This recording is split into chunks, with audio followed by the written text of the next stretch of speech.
Good day, ladies and gentlemen, and welcome to Abraham Boson Show. I'm Itodo Abraham by name.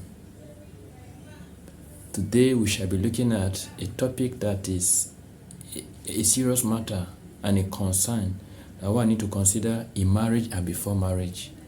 Compatibility. What is compatibility? The types of compatibility are the issues we're going to discuss today. Stay tuned and relax. Compatibility is a state where two persons are able to exist together without problem or conflict. I know you and you know me. I know that you eat very well. I know that he talks too much. I know that she's not tall. I know that he doesn't have money. I know that she tells lies. I know that he's hot-tempered. I know that she gets angry so easily. I know that she eats too much. But I have made that conscious decision to spend the rest of my life with him or her. A premeditative decision I have taken. Compatibility means that I know your flaws. I know your weaknesses. I know your limitations. I know that your upbringing and background is different from mine, but I have made up my mind to spend the rest of my life with you. Never joke with this issue of compatibility when you are about to propose or to accept proposal from someone. Take this into serious consideration. Can two work together except they agree? The Bible tells us in Amos chapter 3 verse 3. God made Eve as a helpmeet for Adam, but not all help is meet for you as a man. All men may be a bridegroom, but not all men can groom you as a lady. A key element between a man and a woman in every relationship is compatibility. It's a factor that we must take into serious consideration. From the dating process to marriage, take caution, ask questions, and know exactly what compatibility is, what it means, and then know if the both of you are compatible or not before you move that relationship to the next level. Issues of compatibility can make or break a relationship. Let's look at some types of compatibility so you'll be able to know where you can fit in. After going through and listening to this video, if you discover that the person you are going out with, both of you are not compatible, the decision is yours, the choice is yours.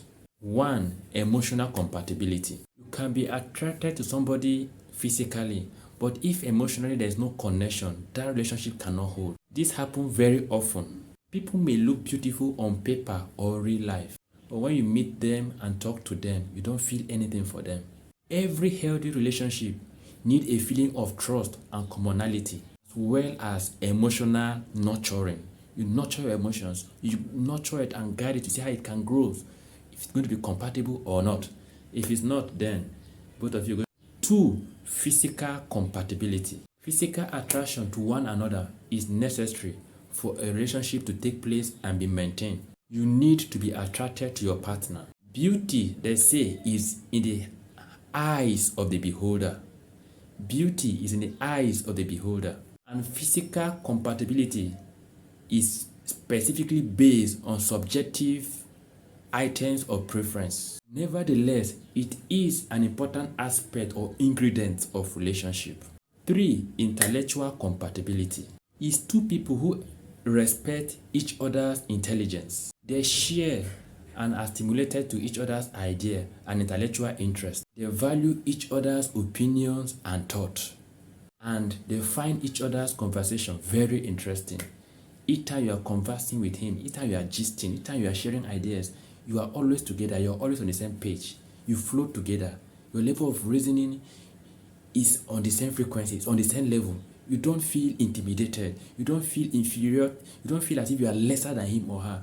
You are all on the same level. You float together. 4. Spiritual compatibility. Two different people who share the same vision and mission together. A vision that transcends each other's need and day-to-day changes of life. And in this kind of compatibility, there are questions that they ask themselves. Questions such as, what mark in this life do we want to make? What kind of home do we want to build together? How do we want to raise our children?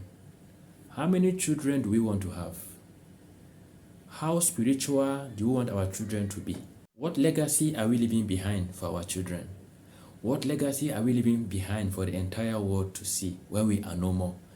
are we going to be remembered for when we are no longer alive? Do you both share the same spiritual levels, ideas, and beliefs? Does he or she believes in abstinence before marriage? Can he or she grow you spiritually in that marriage? If you marry someone who is on different spiritual frequency and wavelength as you will never enjoy spiritual intimacy in marriage. You will struggle on your own spiritually throughout that marriage, throughout that union. That is, if your spiritual life survives it. Continue to watch our Brown Boson show, and together we shall make it a better place. Ciao, ciao.